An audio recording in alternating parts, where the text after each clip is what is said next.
Hi, it's Katrina, the mushroom people. In a remote part of Eurasia, archaeologists discovered mysterious petroglyphs that date back 2,000 years. The rock images show ancient whale hunters who had an obsession with magic mushrooms. There is a variety of fascinating images: whale hunting, reindeers, dogs chasing brown bears, and dancing women with giant mushrooms on their heads. This is some of the rarest rock art in the whole world, and the only rock art in Russia discovered above the Arctic Circle. There are over 350 stone plains, each one covered in dozens of drawings and doodles. The issue for archaeologists has been getting to this spectacular ancient gallery. The only way to reach them is by taking a helicopter deep into unpopulated territory. The nearest town is over 3,000 miles east of Moscow. The most unique part about the petroglyphs is the mushroom obsession. Men and women are depicted in multiple scenes wearing huge mushrooms on their heads, or even with mushrooms instead of heads. Russian experts call this mysterious civilization the fly-agaric people and believe they had ample access to hallucinogenic fungus. This artwork was created by a remote group of early nomads who got high on mushrooms, painted, danced, and performed mysterious rituals. SpaceX junk. In 2022, a rather curious discovery was made in the remote Australian countryside. 3 huge pieces of space debris were found on sheep farms. According to the Australian Space Agency, the debris belongs to SpaceX. In the Snowy Mountains region of New South Wales, the space junk was found embedded in farmland. The 3 pieces had broken off the SpaceX Crew Dragon spacecraft as it re-entered the planet's atmosphere on July 9, 2022. This was the same day that locals reported hearing a mysterious boom in the atmosphere and witnessing a ray of fiery light streak across the sky. One of the pieces of debris was 10 feet tall. A spiky piece of metal burned black from the heat during re-entry. Sheep farmer Mick Miners came across it, while his neighbor Jock Wallace found a separate chunk nearby in his own field. When they reached out to the Civil Aviation Safety Authority to ask what they should do with the shrapnel, they were told to contact NASA. It was soon discovered that the space junk came from an unpressurized trunk on the SpaceX craft. It was attached to the low side of the spacecraft and designed to carry cargo, and it was intentionally abandoned upon re-entry to make the return journey easier. Engineers had planned for the junk to land in the ocean, but instead it landed on farmland. It was lucky the pieces landed in the fields and not right on a farmer's house or their sheep. The swamp boat. As the water in Lake Mead continues to dwindle, more and more strange things are being found in the middle of the dried riverbed. One of the more recent discoveries was a landing craft from World War II. It's called a Higgins boat, or a swamp boat, and they were famously used during the D-Day offensive in 1944. The reason for Lake Mead's continuing decline is drought. The water levels are dropping to unprecedented lows, and all kinds of bizarre things are being seen for the first time. Human corpses, sunken boats, even a body in a barrel. But the Higgins boat is in a whole league of its own. This was one of the most important military vehicles of the war. Over 23,000 of them were built during the 1940s to carry everything from soldiers to fighting equipment between ships and the shoreline. On D-Day, June 6, 1944, 1,500 Higgins boats carried troops from America, Britain, and Canada to the French beaches in Normandy. Unsurprisingly, the boat in Lake Mead has seen better days. It's been rotting underwater for almost 100 years, and it's largely decayed. How it ended up in the water has to do with what happened after the war. There was a surplus of military equipment, and much of it was sold off to private buyers. This particular swamp boat was likely used in surveys of the Colorado River. It was then sold to a marina and deliberately sunk as the anchor for a breakwater. At the time, the boat was 185 feet under the water. Today, it's at the surface. Hunting reindeer. In Norway, a team of archaeologists recently came across a collection of relics scattered across the middle of nowhere in glacial ice fields. The discovery was made in the Jotunheimen region. where the two tallest peaks in the country can be found. In ancient times, the region was home to herds of reindeer who roamed for centuries through the valleys and across the mountains. These days, the reindeer are long gone, as well as the people, but evidence of them can still be found trapped in the permafrost and buried under the ice. Archaeologists didn't just come across one piece of human history, but many. There have been numerous discoveries here. They uncovered all kinds of ancient hunting equipment used by the ancient Norse to catch and kill reindeer. Archaeologists found over 40 hunting blinds, semicircles of rock walls about knee-high. These walls would have been used as cover by the hunters as they waited for reindeer to get close enough to shoot them with arrows. The researchers also discovered 32 scarring sticks. These were incredibly ingenious inventions. The sticks were set up with wooden flags at the tops, and those flags were meant to motivate reindeer to move in a particular direction. They would mount the sticks to try and force the animals closer to their hunting blinds. Researchers have also found a lot of arrowheads. They recently came across 5 iron arrowheads that date back to about 800 BC. They were either discarded or lost during hunts. Then they were frozen under the ice for almost 3,000 years. Big shout out to Joshua Griffin and Greg. Thanks so much for watching.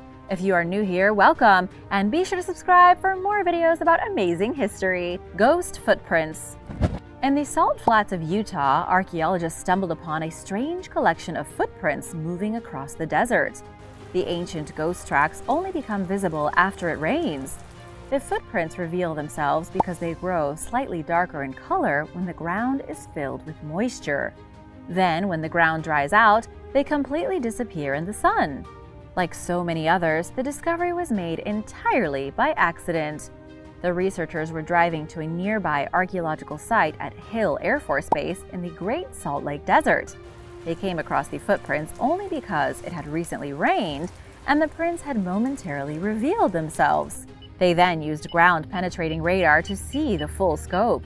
They uncovered 88 footprints of ancient humans, including adults and children. The ghost trails were left behind anywhere between 10,000 and 12,000 years ago. This was during the last years of the Ice Age, when humans first started to roam across North America. The people who left them could have been part of the very first tribe to ever live in what is now the United States of America. Whales in the Andes. Scientists from the American Museum of Natural History journeyed to a remote mountain plateau in southern Chile. This is high up in the Andes Mountains of South America. Way up on the snowy slopes, researchers came across the fossils of whales and other marine animals. The fossils were found under a thin layer of sediment, and they had been there for millions of years.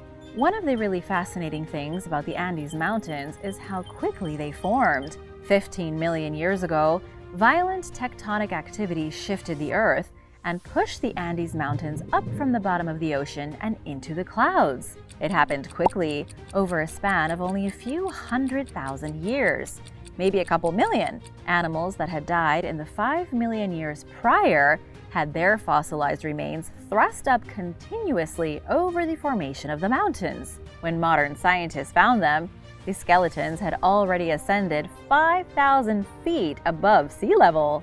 As for the animals that were discovered, there were a lot. The archaeologists uncovered oyster beds, sand dollars, fossils of whales, and more recent land species like prehistoric rhinoceroses, porcupines, and camels. Lost cities in the desert. In the Sahara Desert, new evidence of a lost civilization has emerged thanks to satellite images. A team of researchers with the University of Leicester, England, used satellites and aerial photographs to identify what appear to be the remains of ancient structures in one of the most inhospitable places in the world. They identified roughly 100 fortified farms and villages, along with castle-like buildings and lost settlements, all of them in the sandy desert of Libya. They believe most of these forgotten towns and buildings date back to between the years 1 and 500. Due to the remoteness of the desert, the potential danger of taking a team into the territory, and a lack of general interest, these places are still a total mystery. Nobody has gone into the desert to excavate them, and so all of these lost cities are just sitting there undisturbed. This is a danger because it makes them vulnerable to tomb raiders and treasure hunters. By the time researchers are able to go investigate, all the best archaeological goods might be gone.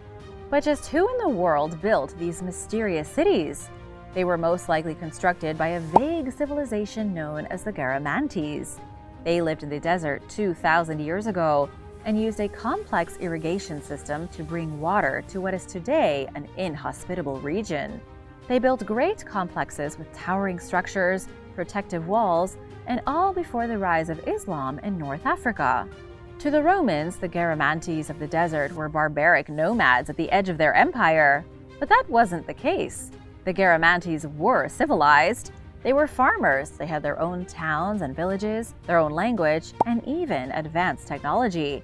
But for some unknown reason, they ended up abandoning their cities to the desert. Book in the bog. Construction workers in Ireland discovered a 1,000-year-old book in the last place anyone would ever expect. It was pulled out of a bog in the middle of nowhere. A worker on a backhoe spotted the leather-bound book, paused to pick it up, and was shocked to see it was a book of Psalms. He was even more shocked when he saw the book was dated back to the year 800 AD. That makes it one of the earliest medieval texts ever found in Ireland. Experts immediately hailed the discovery of the book as one of the greatest in recent Irish discoveries. Pat Wallace, the director of the National Museum of Ireland, said the book is of staggering importance. It shows the richness of early Christian history in Ireland, although nobody is exactly sure how it ended up in the middle of the bog. The most likely explanation is that the book was written at a nearby monastery. This was shortly after Christianity became well established in Ireland in the 6th century, 100 years after St. Patrick. Somebody had to be carrying the book with them when something happened. It fell into the muck, and it stayed there until now. Lost settlements beyond the wall. During the Roman occupation of Britain, from between the years 43 and 410 AD, the northern lands were never conquered. Iron Age communities fortified themselves in northern Britain beyond the area of Hadrian's Wall. Hadrian was the Roman emperor from between 117 and 138. It was around 122 when he began working on his famous wall, many fragments of which still survive to this day. It was meant to be a representation of the northernmost border of the empire. Beyond the wall was a country of barbarians and tribal savages, at least according to the Romans. They did manage to push a little more north to the Antonine Wall, but that was lost and the frontier fell back to Hadrian's Wall in 162. 2,000 years later, the area north of Hadrian's Wall is still a remote country. The bulk of Britain's population is in the south, near the coastline. Way up in Scotland, you'll find more sheep than people, and it's here, in this isolated landscape, that researchers with the University of Edinburgh recently discovered lost settlements from the days of Roman occupation. The researchers used LiDAR technology to scan the landscape and identify 134 indigenous settlements that had remained out of the reach of the Romans. However, the researchers believe there could be over 700 of those settlements still hidden in the unoccupied hills and valleys of northern Britain. These ancient communities belong to the hardiest of the Iron Age natives, those who fought against the Romans and prevented them from ever fully taking over the British Isles. The oldest axe fragment. A piece of the oldest axe ever found was discovered by archaeologists in Australia. It was uncovered in the remote region of Kimberley in Western Australia, a fragment no larger than the size of a thumbnail. Yet despite this small size, researchers were able to date it back to the Stone Age, from between 45,000 and 49,000 years ago. That was at the same time humans arrived on the continent, and it's more than 10,000 years earlier than any other discovery of its kind. According to Professor Peter Hiscock from the University of Sydney, the axe fragment proves beyond any doubt that the first Australians were some of the first technological innovators in the world. There is no evidence of axe tools being used 45,000 years ago in Southeast Asia, where the original inhabitants of Australia came from. The discovery shows that when the humans first arrived in Australia, they experimented with never-before-used technology. As the first humans in a totally new world, the primitive people invented new ways that they could exploit resources. One of these new inventions was the stone axe. As for where the fragment was found, it was really in the middle of nowhere. Archaeologists in the early 1990s excavated it from a large rock shelter way out in the wilderness. The shelter was one of the first places occupied by early humans in Australia. It wouldn't be for another roughly 35,000 years from the invention of the axe that people learned how to practice agriculture. King Khufu of Egypt. Artifacts from the era of the great King Khufu, also known as the Pharaoh Cheops, have been discovered in a residential neighborhood in the Egyptian city of Cairo. Pharaoh Kufu is remembered as the one who commissioned the construction of the Great Pyramid of Giza, and is rumored to have been buried inside. He was the second pharaoh of the 4th dynasty and ruled during ancient Egypt's golden age, so any artifacts related to him are extremely exciting. These artifacts date back to the 26th century BC, about 4,500 years ago. This particular neighborhood was once part of the grand Egyptian city of Heliopolis, where the ancients worshipped sun deities. Even more amazing is that the archaeologists also discovered the ruined foundations of a sun temple. The artifacts recovered from the era of King Khufu are giant stone blocks made of granite, shaped into the form of sphinxes.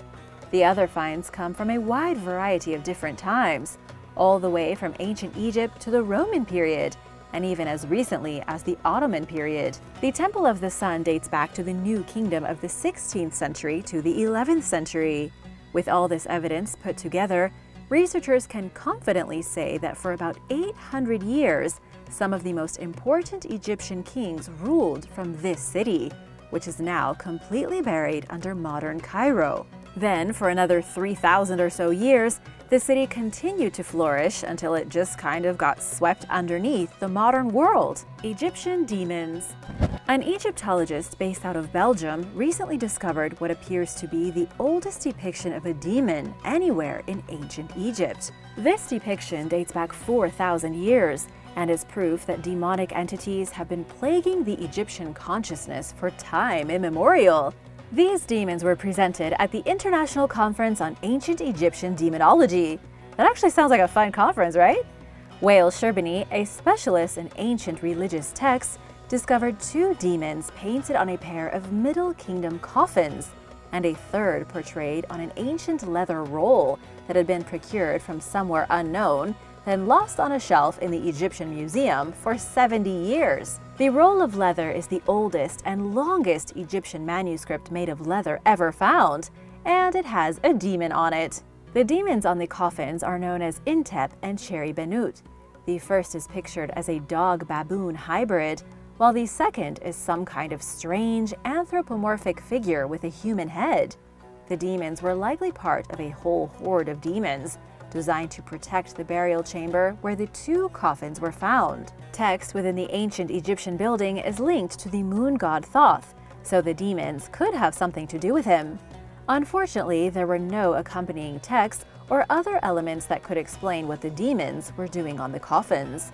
And as for the third demon that was found on the leather roll, it's called Ikenti.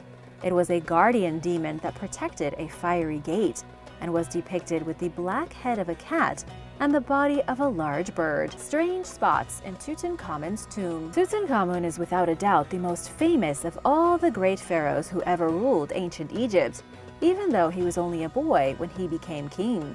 In fact, King Tut took the throne from his father Akhenaten when he died around the year 1334 BC, at the age of either 8 or 9. Most of his decisions, seeing as he was literally a child, were made by his advisors.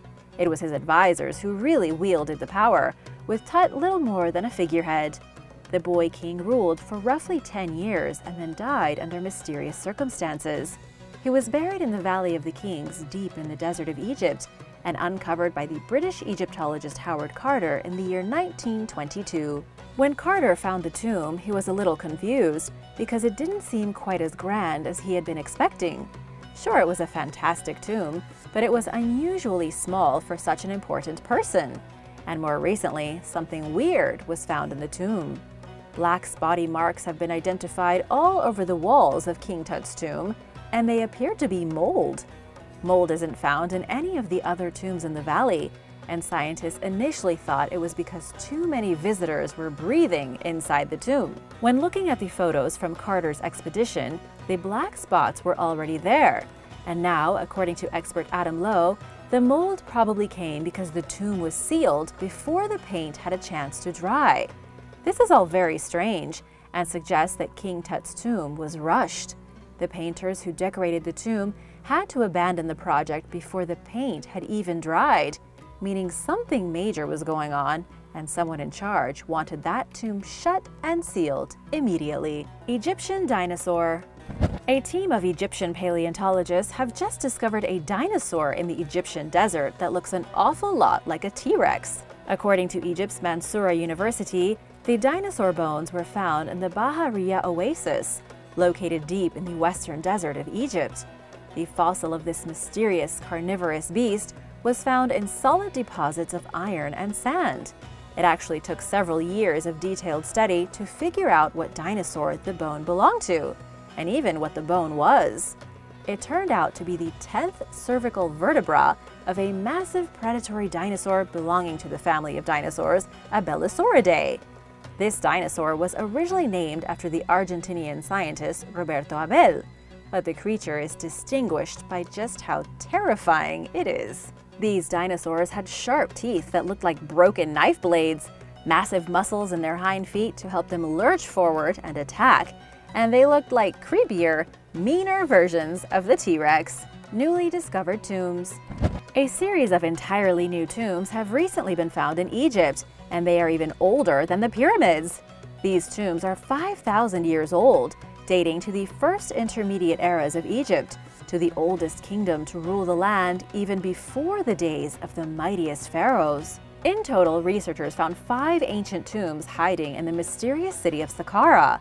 They date back to approximately 2700 BC. These things are so old that the Romans would have looked at them like we look at ruins from the Romans. Only the Romans for us were 2,000 years ago, while these tombs were 3,000 years old when the Roman Empire first took Egypt. Let that sink in for a minute. The tombs were excavated near the Great Pyramid of Merenre, which itself was built in the 6th dynasty. They were found at the bottom of deep burial shafts, in huge underground chambers decorated with colorful funerary scenes. Each tomb contained a limestone sarcophagus and was decorated with offering tables and typical funerary artifacts. Thanks to being able to easily decipher the ancient Egyptian writing, we know the names of most of the dead. There were government officials, both men and women, a priest, a grand priestess, and an overseer. Amazingly, we can still see their names written on the walls, like Henu and Pepi, helping to bring these ancient people lost in the past back to life, which was the whole purpose of their tombs in the first place. Egyptian notepads. An absolutely monumental discovery has been made in the lost city of Athribis, located in central Egypt. Researchers have discovered the biggest collection of notepads from the ancient world since archaeology really took off at the beginning of the 20th century. In total, researchers have cataloged upwards of 18,000 ancient Egyptian notepads. Of course, these aren't notepads like you would buy now. They weren't made of paper, but pieces of pottery used by students. These scraps of pottery are known as ostraka, and they were way cheaper and far more accessible than papyrus. And so, students at school would use these pieces of pottery to write down things just like you probably did in school. Math problems, alphabet exercises, lists of numbers and dates, and all kinds of stuff. It's pretty amazing to see that even thousands of years ago, students were busy solving math problems and practicing their alphabet. We have a lot more in common with ancient Egyptians than we probably thought. One of the more unusual things found was a Bart Simpson-type punishment. A bad child appears to have been disciplined by being forced to write the same thing over and over again on scraps of pottery. Ancient recipe. Archaeologists have done something a little out of the ordinary. They used an actual recipe from the days of ancient Egypt to make their very own olive oil. The use of olive oil goes back thousands and thousands of years. The Romans used it, the Greeks, and the Phoenicians. In truth, making olive oil is really easy.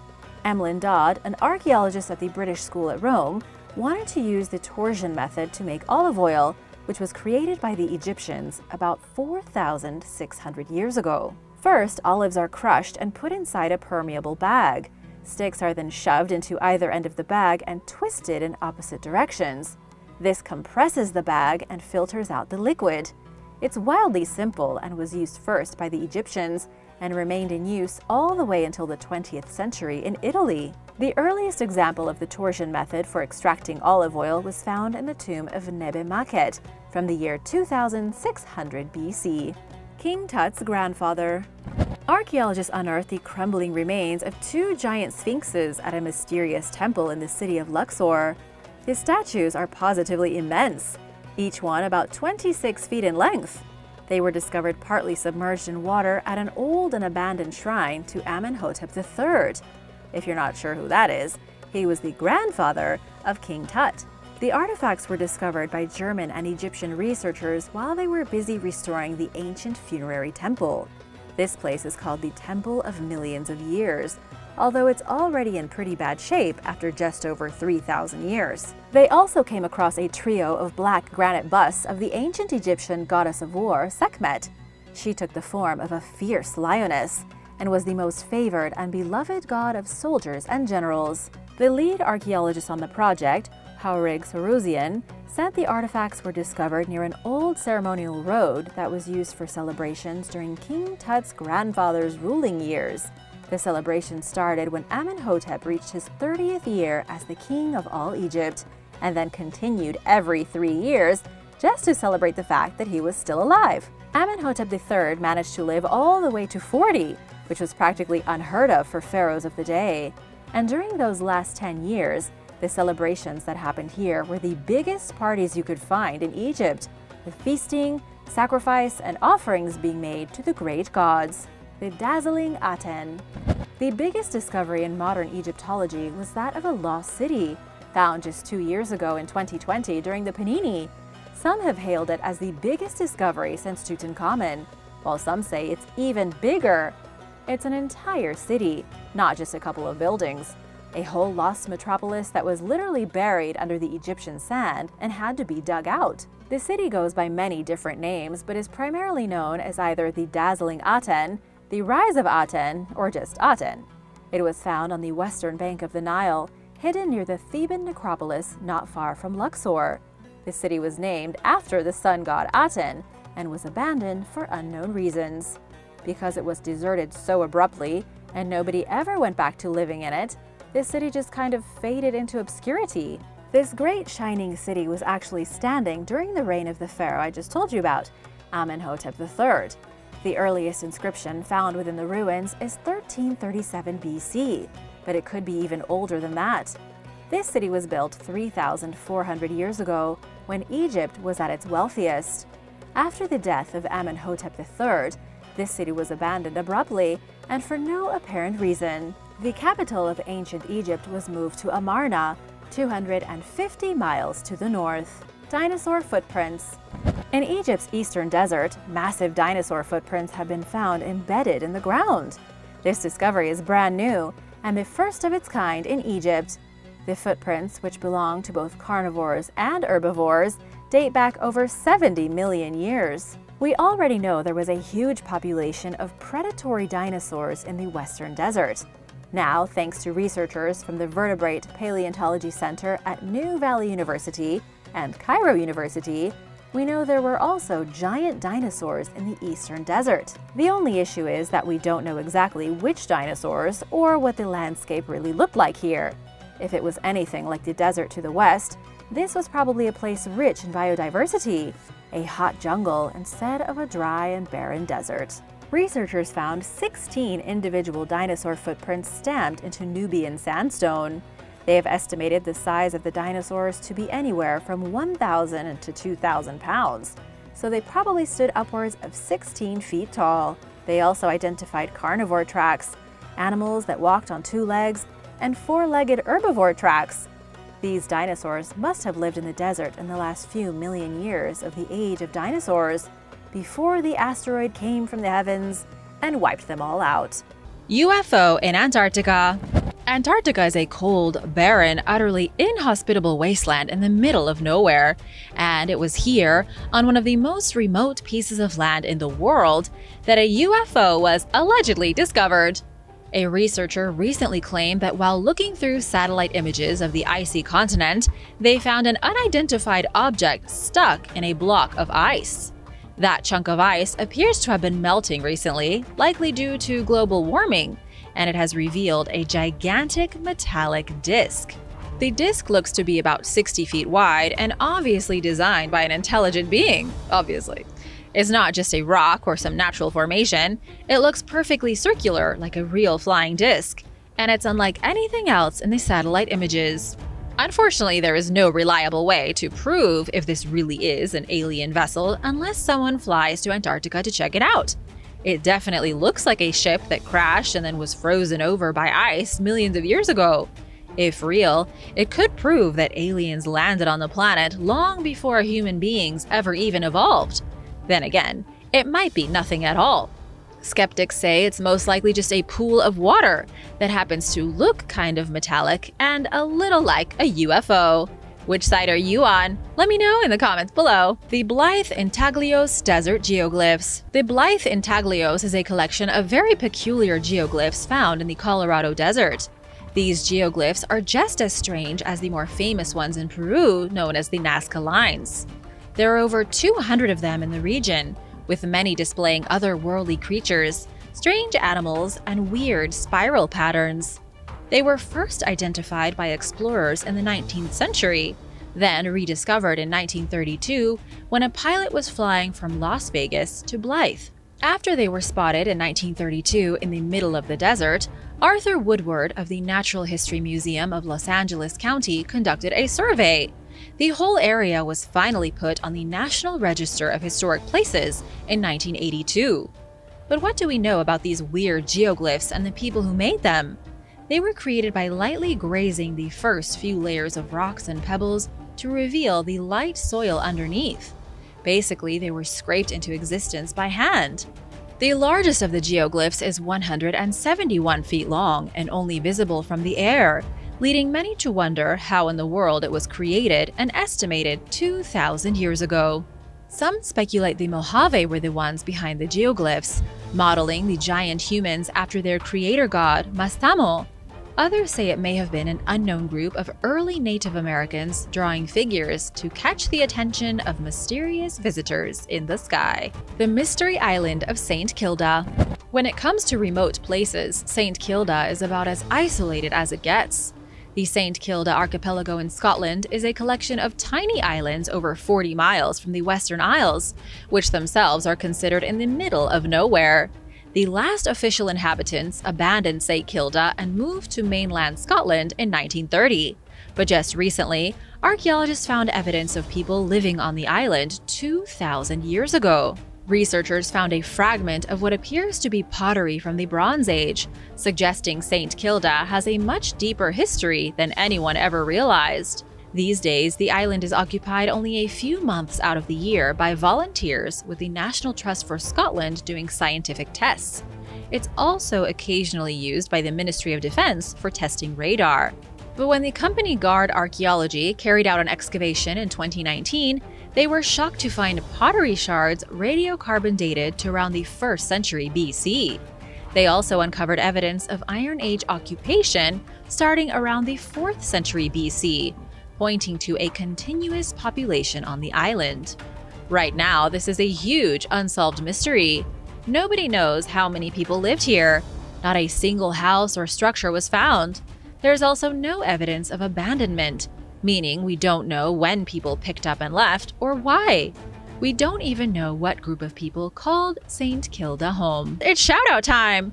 I want to say a big thank you to Eric M. and Annie Theron for supporting this channel. Be sure to subscribe if you haven't already for more videos about amazing discoveries. Crumbling Roman ship. Archaeologists investigating the ancient port city of Bardbir, located on the banks of the Zadar River in rural Croatia, discovered something miraculous. After 6 long years of research, they uncovered a Roman ship from the 1st century city on the riverbed. The ship was partially eaten by worms, and eroded by sand bashing against it for 2,000 years. But it's still largely intact. The port city was discovered in 1973, but nobody really started looking at it until 2017. It's in such an isolated place that archaeologists never really took an interest in it. But when they did start to investigate, they found all kinds of stuff. They found a Roman villa partly destroyed, along with other remnants of the original port town. The researchers also came across some old structures from the original Roman pier. The pier was built roughly 1900 years ago to receive trade items from other parts of the Mediterranean, such as Greece, Arabia, and Turkey. There was also a lot of trade coming in from North Africa. Near the pier, at the bottom of the river, researchers came across bronze coins. Then they found a metal nail, and then came the ship itself. They believe the ship was built about 100 years after the city was founded. It was likely used as a trading vessel before it sank to the bottom of the river for unknown reasons. Secret space program. Something strange is going on in the Gobi Desert. Reports have been coming in about multiple bases suddenly appearing in one of the remotest places in the world, then disappearing just as suddenly. The Gobi Desert is enormous, stretching across huge portions of Mongolia and China. The parts we're talking about today are specifically in China. Using satellite images, researchers have uncovered creepy abandoned bases situated throughout the Gobi Desert in northern China. Mysterious bases in the middle of absolute nowhere, with nothing but rough dirt tracks leading to them. Some of them even looked burnt, as if they were incinerated when the people left. People are starting to say this is a secret space program that China doesn't want anyone to know about. There are tarmacs that have been carved seemingly overnight, small industrial complexes left scorched after abandonment. There are at least 2 main compounds, one of which still has airplanes and other vehicles positioned within its borders. Then there's the extremely strange geometric pattern found by itself in the desert. This thing is a rectangle carved with what look like city streets inside. It looks like a blueprint for any average American suburb, and some say it may have been used to simulate the effects of a bomb or other weapons on a civilian neighborhood. Nothing has been confirmed yet. All we know now is that something weird is going on in the Gobi Desert, and nobody has any answers. The Oasis Mummy. At an Egyptian oasis located in the remote Bahariya Desert, almost 200 miles from Cairo, a mysterious sarcophagus was discovered. Lead archaeologist Mahmoud Afifi said the burial style indicated the sarcophagus came from the Roman period. That was from between 31 BC until the Arab invasion claimed Egypt in the 7th century. The sarcophagus contained the mummified remains of a woman who likely died about 2,000 years ago. She was only 3 feet tall, her body completely molded in plaster and preserved underneath. Nobody knows who this woman was in life, nor what in the world she was doing at the burial ground. She was found in one of 14 newly discovered tombs hiding in the oasis, but it's the only one that was done in the Roman style. After the Romans took control of Egypt, traditions began to change. Mummification continued, but it would never again be the same. The Roman style of mummification involved leaving a portrait of the deceased on the sarcophagus. Upper-class people who died had shockingly beautiful portraits of themselves painted on wooden boards attached directly to their mummy or on their sarcophagus. In the case of this mystery woman buried way out in the middle of the desert, the sarcophagus was carved in her likeness. Her face, her necklace, her clothing, everything was perfectly detailed down to her shoes. It wasn't a big stone coffin, but physically molded to look just like the woman whose body it contained. The abandoned cottage. Colin is an urban explorer who likes to roam deep into the middle of nowhere and document his journeys. It was on one of these recent trips that he stumbled upon an unbelievable abandoned cottage hiding in the forest. Colin and his partner found the cottage down a winding dirt road long since abandoned. The way was blocked by years of fallen trees and scattered debris. He had been expecting to enter a broken and decrepit shack. Instead, the interior was shockingly preserved, like a time capsule frozen for at least 30 years. It looked as though the cabin in the middle of nowhere was still waiting for its owners to come back home. This was a strange discovery because it was creepy while at the same time kind of magical. Nature reclaimed the cottage long ago, and so it was already being eaten by trees and bushes by the time Colin and his partner found it. But inside the cabin, they found a home completely intact. Whoever lived there had vacated the premises in a real hurry, and they hadn't taken anything with them. There were black and white photographs of people scattered throughout, people who Colin had to assume were the original owners. There were clothes hung up to dry, food stashed in the cupboards, and valuable personal items sitting out on the tables. It looked like whoever lived in the cabin went for a walk decades ago and never found their way back. Weird alien sacks.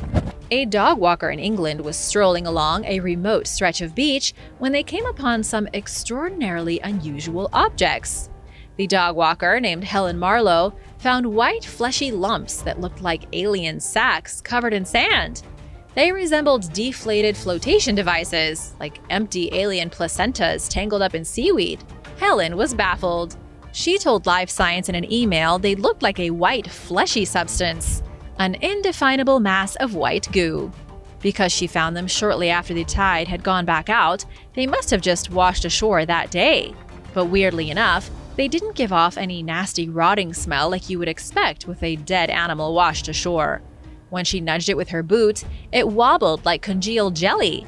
Then her dog got really excited and tried to rub its body all over the mysterious lump, suggesting it was organic. Curious, Helen uploaded the photographs to the British Marine Life Study Society group to find out what they were. Some people suggested a whale placenta, wet sandbags, and even a deflated weather balloon. But the most likely answer is a whale's stomach. Experts from the UK's Cetacean Strandings Investigation Program said the alien sacks were actually just a single whale stomach that probably came from a decomposing whale not far from the coastline. And this is where things get really disgusting.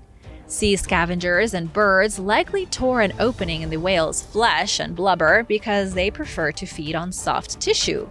Then, with its skin opened up, the whale's stomach floated away to wash up on the beach. Mystery carnivore.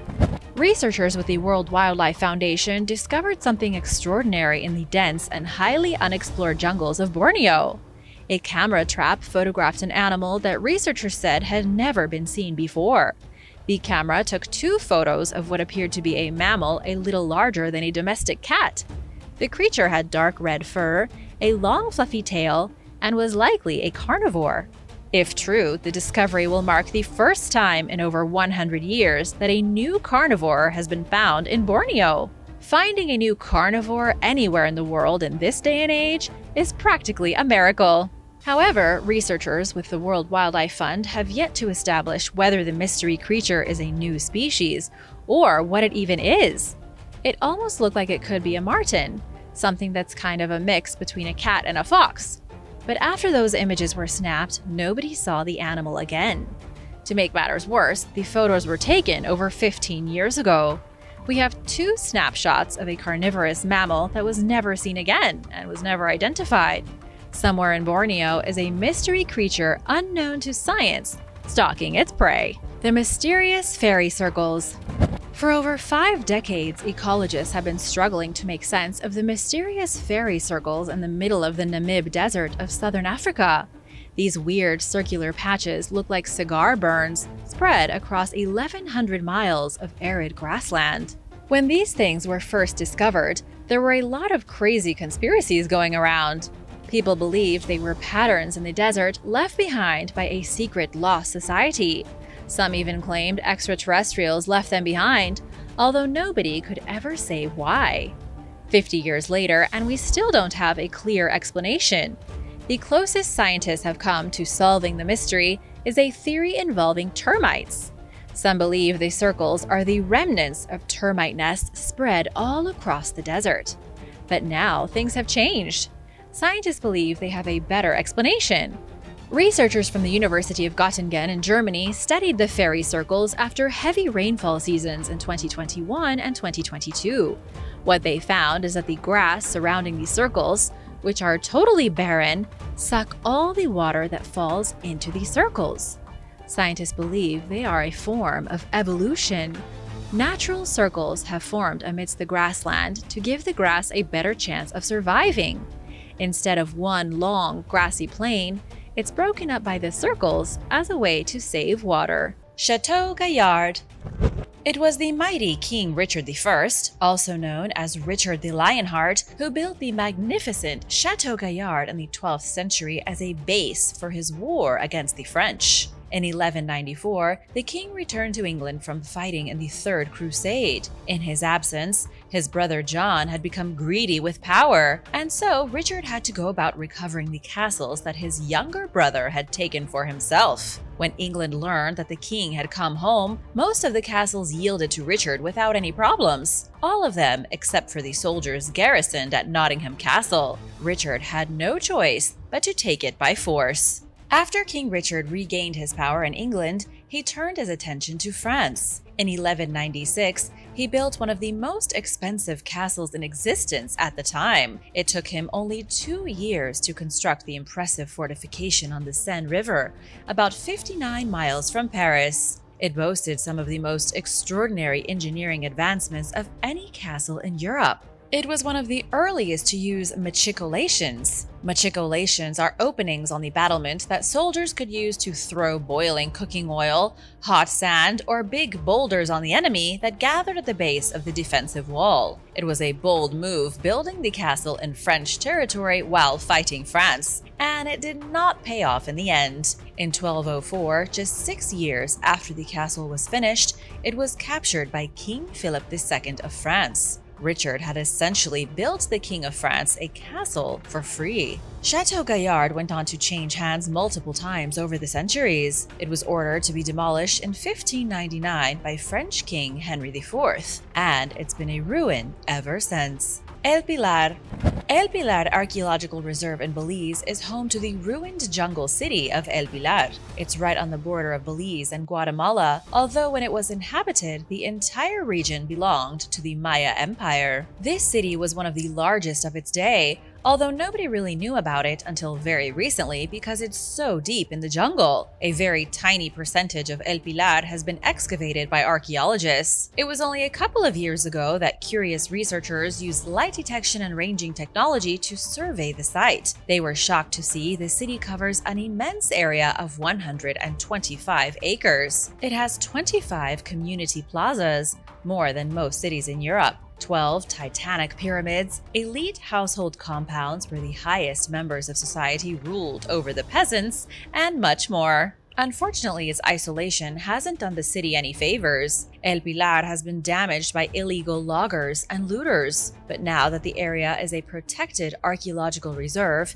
it should be safe. This is important because El Pilar might just answer one of the burning questions archaeologists have about the Maya civilization. Experts have always wondered how the Maya managed to feed such a huge population despite having no major domesticated animals, no wheels, and no beasts of burden to help transport goods from one place to another. According to Dr. Annabelle Ford from the University of North Carolina, El Pilar could be the answer. What she means is that El Pilar was a forested city. Instead of cutting the forest down and building their city on flat ground without any trees, the Maya built their city in harmony with the forest. They didn't change the jungle or destroy it. They lived with it so that the jungle could provide them all the bounty they needed. El Pilar would have been a real jungle paradise, a sustainable city that could have lasted almost forever if it hadn't been abandoned about 1,000 years ago, with the desolation of the Maya people. Al-Ula.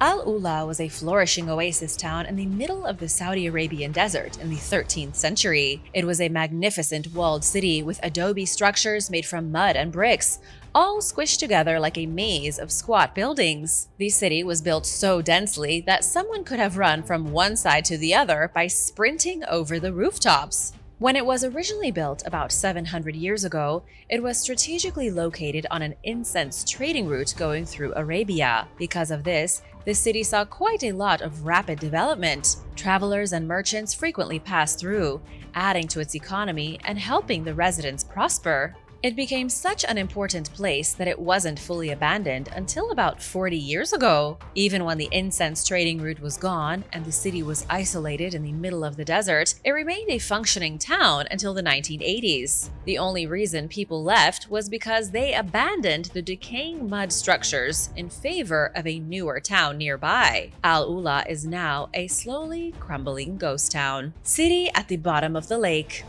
The ancient city of Southopolis in Bulgaria was found thanks to the construction of a local dam between 1948 and 1954. It was once a powerful Thracian city, but is now little more than a submerged ruin. Archaeologists were well aware this was a breakthrough discovery, but there was nothing they could do to stop the dam from being built. The whole region was flooded, and now the entire lost city is sitting about 65 feet underwater. Southopolis was the capital of the Thracian state of Odrysia in the 3rd century BC. It was likely founded by King Southes III as the seat for his court. What this means is that the city wasn't a large trading town filled with thousands of residents. Instead, it was more of a royal town from which the king could rule the kingdom. He would have had a palace here, and there would have been a great sanctuary dedicated to Kabeidi, the divine gods worshipped by the Thracians. You could almost think of Southopolis like Washington, D.C. Most of the space inside the city was reserved for official structures. Even the people who worked in the city and who were government officials likely lived outside in small settlements. Unfortunately for the Thracians, and for the few Greeks who lived here as well, they were besieged by the Celts in 281 BC. They had no chance as the Celtic warriors descended upon their royal court and slaughtered them in mass numbers. Southopolis was destroyed, the islands of the dead. Not far from the modern city of San Francisco is a little-known place called the Islands of the Dead by the native Miwok people. Spanish mariners called the islands the Devil's Teeth. But today, most people refer to the 3 islands simply as the Farallon Islands. They are home to numerous seabirds and marine mammals and part of a sanctuary and protected area. However, the islands have a long history of death, human exploitation, and terror. It's unlikely anyone ever lived on the islands in ancient times, although the Native Americans certainly knew of them. It was the belief prior to Europeans arriving in the West that the islands were home to the spirits of the dead. The first European account of the islands came from explorer Sir Francis Drake in 1579. He landed on the islands to collect seal meat and bird eggs. In the early part of the 19th century, Russian settlers in New England built a sealing station on the islands and exploited the wild seals. Between 1812 and 1840, they killed about 1,500 seals a year and used their fur. By the time the Russians had abandoned their station, the seals were almost entirely gone. It wasn't until 1996 that the northern fur seal started to recolonize the islands. The ocean around the islands was used as a radioactive waste dump from between 1946 to 1970. First, the Europeans killed the native animals, then they polluted the water with massive amounts of nuclear waste. The island these days may be home to some seabirds, but it's also littered with the wreckage of Russian camps, shipwrecks, and 55-gallon steel drums. The Inca Misana Water Temple. The Inca Misana Water Temple in Peru is a shining example of Inca engineering. The temple was built specifically for the worship of the Inca's favorite deity, the one who ruled over the water itself. The Inca were kind of obsessed with water, and many of their most impressive temples were dedicated to Viracocha, the creator of all things and lord of the sea. The temple was discovered at the ancient city of Ollantaytambo, located about 9,100 feet above sea level. This temple was so high, it would have been hidden in the clouds most of the year. This was a harsh and chilly environment, yet the Inca persevered. They didn't just live, they thrived and built monumental structures. The Inca Misana Water Temple was recently reverse engineered by researchers with the University of Virginia. They were shocked to see how the Inca utilized an advanced understanding of hydraulic principles to design water channels that created hydraulic jumps. These hydraulics fed a constant supply of water through 14 ceremonial fountains at the temple. It would have been quite the sight to behold 500 years ago before the Inca were wiped out and the temple abandoned. Antioch and the Church of St. Pierre.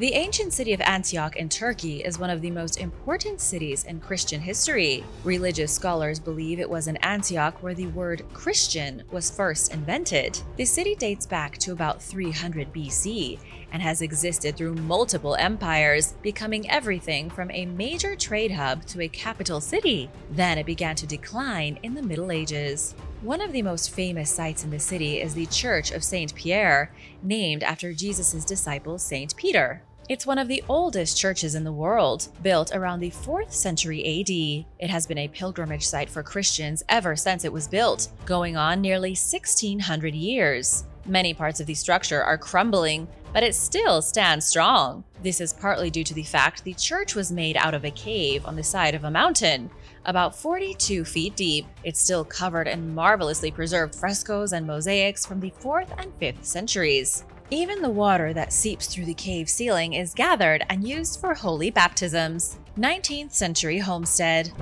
Archaeologists in Maryland recently discovered a 19th century homestead. These ruins were found in the path of a proposed state highway project in Montgomery County. Julie Shablitsky and her team of trained archaeologists uncovered the shocking secrets of an enslaved woman named Melinda Jackson, who lived here with her family following her emancipation. The team first uncovered evidence of the dwelling itself, a simple cabin built on a site spanning several acres. More digging revealed an astounding 160,000 artifacts. These artifacts included everything from melted glass bottles to children's toys, and they shed light on how the family lived over 200 years ago. Researchers also found evidence the family was involved in West African spirit practices, which they used to protect their home. But the most amazing part of the unexpected archaeological site is that Julie's team tracked down the descendants of the people who once lived here. They found the living relatives of Melinda Jackson. They still live in the area. They knew nothing of the homestead and were shocked to hear of their ancestors' history. Sadly, the archaeological site won't be preserved since the highway continued through the location and destroyed it. The Temple of the Emerald Buddha. The Temple of the Emerald Buddha is one of the most jaw-dropping places in all of Bangkok, Thailand. Inside the temple is a carved figurine of the Buddha called Pra Khao Morakot. The figurine is just over 2 feet tall and has been sitting on its pedestal inside the temple since 1784. Tourists gaze in wonder at the Emerald Buddha every single day, while locals believe it brings prosperity to Thailand. And although it's only been at the temple for almost 3 centuries, the figurine has been around a lot longer. For hundreds of years, it traveled through Sri Lanka, Cambodia, and Laos. The Buddha is believed to have protective powers, and it traveled around Asia as a kind of magic token. But when King Rama I took the throne, he moved the capital of Thailand from Ayutthaya to Bangkok. He built a special wat, or a temple, and kept the Emerald Buddha there for himself. Like many that came before him, King Rama likely believed the small figurine possessed magical abilities. The truth is that no one knows where the Emerald Buddha came from or who carved it. It's not even carved from emerald, but chiseled out of a single piece of jasper. The city of Lelu. The city of Lelu is on Lelu Island, a tiny island in the Federated States of Micronesia. It was upon this small piece of land that tribal chiefs consolidated their power in the region around the year 1250 AD, and it was from here that the tribal chiefs ruled their kingdom in the South Pacific until missionaries arrived in the 19th century. What's truly impressive about Lelu is that it was built primarily out of coral and basalt blocks. The islanders built a complex system of walls, terraces, and even flat paved roads leading between over 20 compounds. These roads and compounds covered much of Lelu Island and extended out over an artificial bridge to an island of coral. At its peak, the island was home to about 1,500 people. They were ruled over by their high chiefs, whom they buried underneath impressive pyramids they called saru. Even though it's highly unlikely the island inhabitants ever even heard of Egypt, they copied the Egyptians' burial style. There just seems to be a deeply ingrained instinct that humans have to bury important people under pyramids. The Tomb of the Giants. The Tomb of the Giants is a megalithic monument found near the town of Arzachena in Sardinia. The tomb is on a low hill, surrounded by the sprawling Sardinian landscape of wildflowers and scrub brush. But the landscape didn't always look like this. 4,000 years ago, this was a very different place. The Tomb of the Giants was built in 2000 BC by the Nurage people, who originally inhabited the land. They built over 300 necropolises throughout the hills here to house their dead. The biggest was the Tomb of the Giants.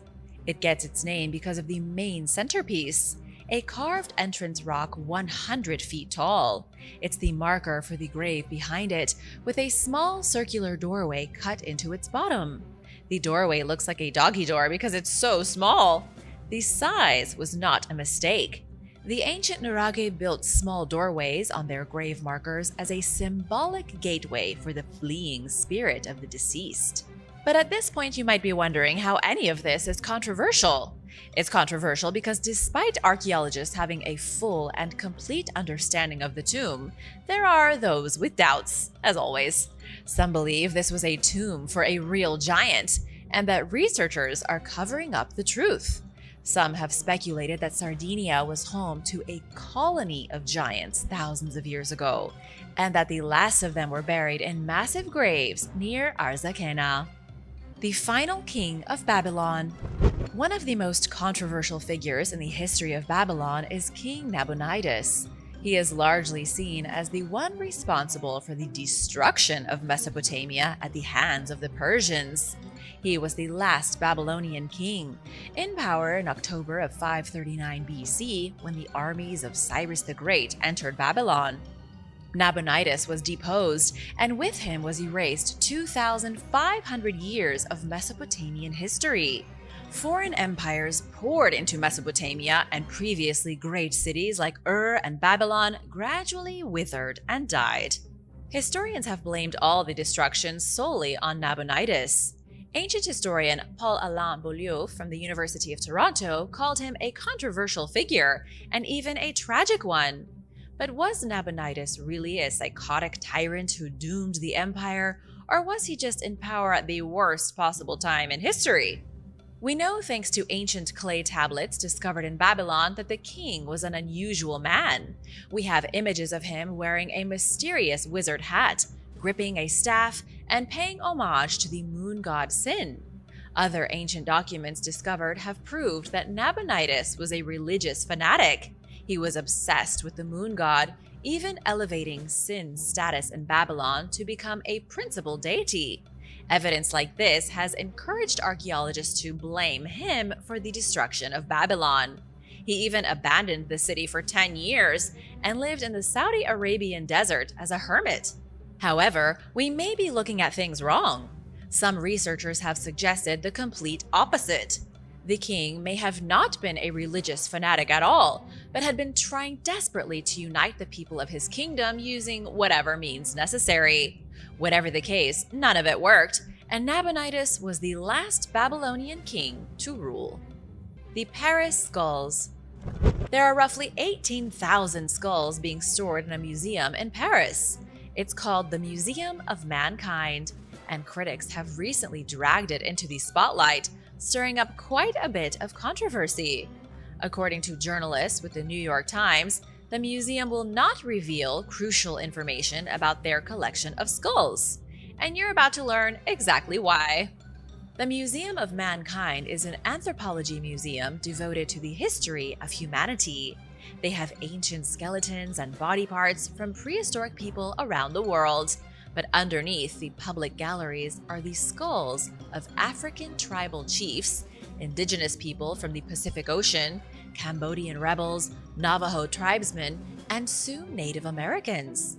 The museum is home to a collection of skulls pillaged from France's former colonies. These skulls are now kept as scientific trophies in an underground vault. You can see the controversy at this point.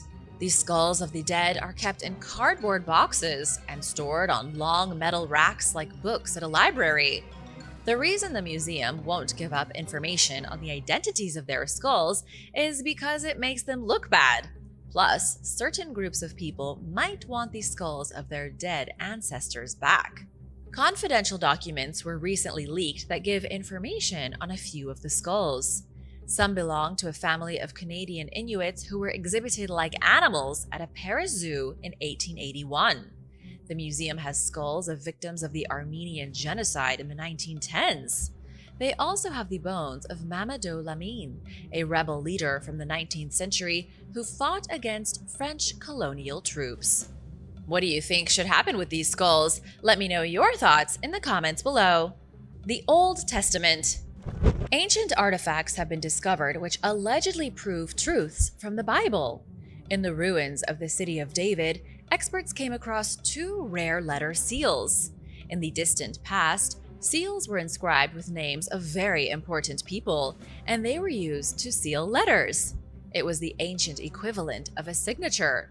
A rich person could stamp their seal on a letter, and then the recipient would know whether it had been opened or not. It was a kind of security against peasants poking through the mail. The seals that were discovered have shocked archaeologists because they seem to confirm a biblical story 3,000 years old. The first seal bears the name Nathan Melech. This is a name mentioned in the Bible.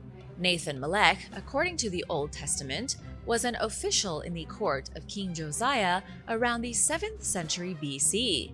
King Josiah was the one who destroyed the pagan idols of Israel in 2 Kings.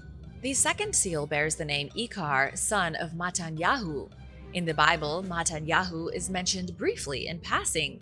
The discovery of the 2 seals confirms that both biblical characters existed in real life. And if that's the truth, it's additional proof that the Old Testament is more fact than fiction. I want to say a big thank you to Leroy Nelson and Andrew Federal for supporting this channel. Be sure to subscribe if you haven't already for more videos about amazing discoveries. Bronze Age migrants. A new study on ancient DNA has revealed some shocking revelations about life in Bronze Age Scotland. DNA tests have revealed that an influx of women obliterated traditional family values and spiritual customs on Orkney Island. The study was headed by Dr. Graham Wilson from Environment and Archaeology Services, Edinburgh, but according to other scientists, his study is nothing but hogwash. 4,500 years ago, farmers on Orkney, which isn't technically a single island but a group of small islands, flourished. They built stone buildings at the very edge of the known world and lived a quiet life of isolation. Even today, Orkney is one of the most remote places in Europe. We know all of this because of countless archaeological sites, ancient tombs, unearthed houses, and forgotten cemeteries. Bodies from one of the ancient cemeteries were recently harvested for their DNA. With the DNA tested, researchers were shocked to see that there was an influx of female migrants about 4,000 years ago. These females came from mainland Europe, meaning they traveled a very long distance to reach Orkney. While this was happening, women from Orkney were moving out of the region and migrating to other places. There was some kind of switch happening, and it led to dramatic changes in the environment. New spiritual activities started, rituals changed, and the social structure was entirely reworked. And it was all because of a massive influx of women, likely making the Orkney men extremely happy. This is controversial because not everyone agrees. Archaeologist Alison Sheridan from National Museum Scotland says there was no influx of women to the Orkney Islands. She also says there is no physical evidence of large numbers of people even living on the islands. She thinks the DNA results have been way over-exaggerated to make for a good story. Queen Nefertiti. A prominent Egyptologist recently claimed to have discovered the lost mummy of Queen Nefertiti. It's a bold claim, and one that not everyone believes. His name is Zahi Hawass, and he is one of the leading Egyptologists in the world. He was previously the Minister of State for Antiquities Affairs in Egypt, and he's been making groundbreaking discoveries for decades. He recently led a team of archaeologists on an excavation in the Valley of the Kings. He and his team announced the discovery of multiple unnamed mummies in tomb KV35, one of which Hawass claims is Nefertiti. They also found the mummified remains of a 10-year-old boy, which he believes to be the brother of King Tutankhamun. Queen Nefertiti ruled alongside Pharaoh Amenhotep IV 3,300 years ago. Amenhotep changed his name to Akhenaten and plunged Egypt into a period of immense social turmoil by trying to cancel the ancient Egyptian gods. After his death, his son Tutankhamun restored order with help from his mother Nefertiti, but Nefertiti's mummy has never officially been found. Researchers are skeptical about the discovery because this is the fourth time in 7 years someone has claimed they found her. Archaeologist Nicholas Reeves declared the same thing, saying her mummy was in a concealed chamber found in Tutankhamun's tomb in 1922. There is no proof yet that this mummy is Nefertiti. Hawass is hoping to prove it by matching DNA from Tutankhamun or Akhenaten with the mummy he found, so stay tuned and I'll keep you posted. Biblical Sodom. Scientists are having a meltdown over the recent controversial discovery of the biblical city of Sodom.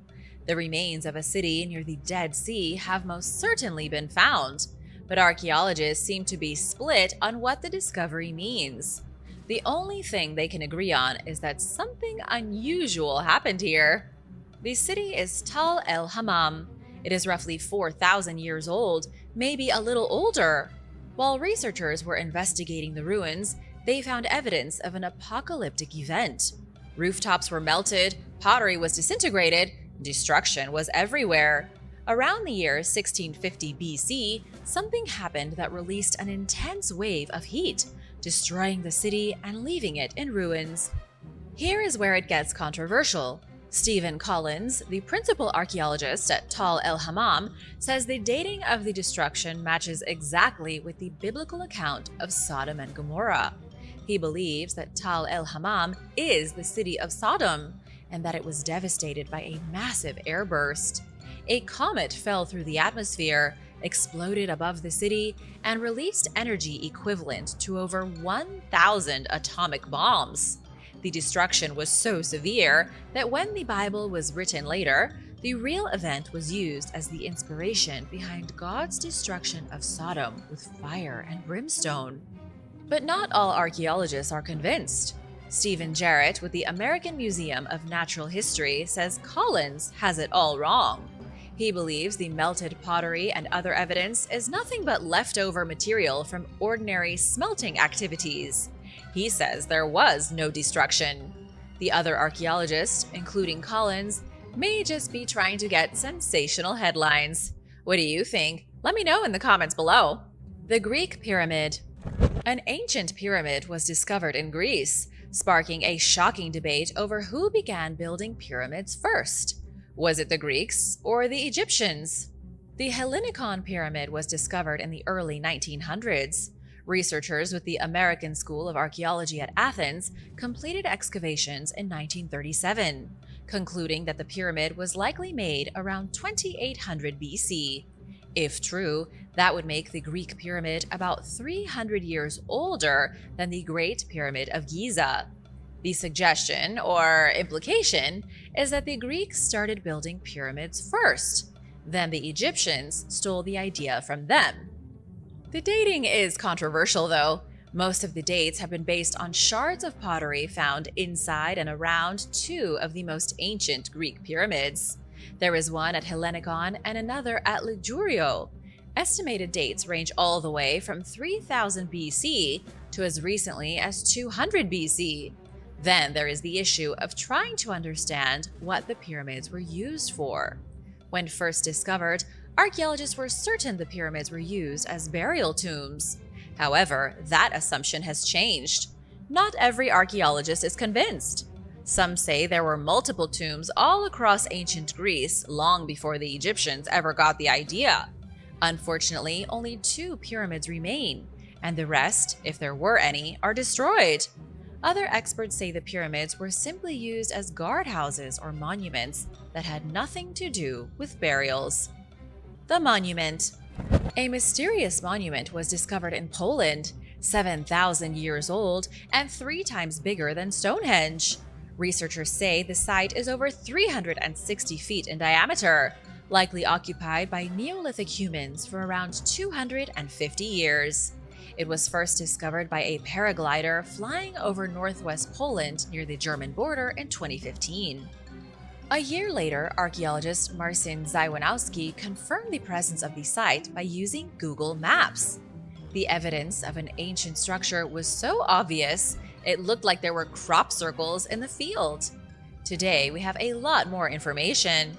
Archaeologists believe the structure was a ritualistic stone circle that may have also served as an astronomical calendar. The reason it's controversial is that it's so old.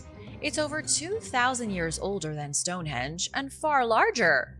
Researchers still don't understand what its function was or why ancient people put so much effort into building it. However, there is a theory that it was structures like these that would grow to be the inspiration for Stonehenge centuries later. Some have even suggested that it was the descendants of the builders in Poland who continued to build stone circles as they spread across Europe. We don't know why, we don't know how, but these mysterious builders may have existed for thousands of years, their descendants traveling to England, where they built the famous Stonehenge. The HMS Endeavour. Captain James Cook sailed the HMS Endeavour on a scientific expedition in the 18th century. He used the ship in 1768 as part of a mission to observe the transit of Venus across the Sun. This was part of a massive global scientific effort to measure how far the planet is from the Sun, and it was a huge success. Captain Cook spent the rest of the voyage mapping New Zealand's coastline, then sailing to the eastern coast of Australia. This was the first time that Europeans visited that part of the land down under, with Cook and his crew going ashore in Botany Bay. Following the success of the scientific voyage, the HMS Endeavour was sold, then scuttled in 1778 as part of a blockade near Rhode Island during the American War of Independence. Just recently, researchers with the Australian National Maritime Museum announced the confirmation of a shipwreck near Rhode Island as the HMS Endeavour. But shortly after, the Rhode Island Marine Archaeology Project called the announcement premature. They have insisted that more evidence is needed before the ship can be confirmed as found. It looks like archaeologists did find a ship, but that they may be jumping to conclusions about its identity. Thanks for watching. Be sure to hit that subscribe button and come back soon for more videos like these. See you later. Bye!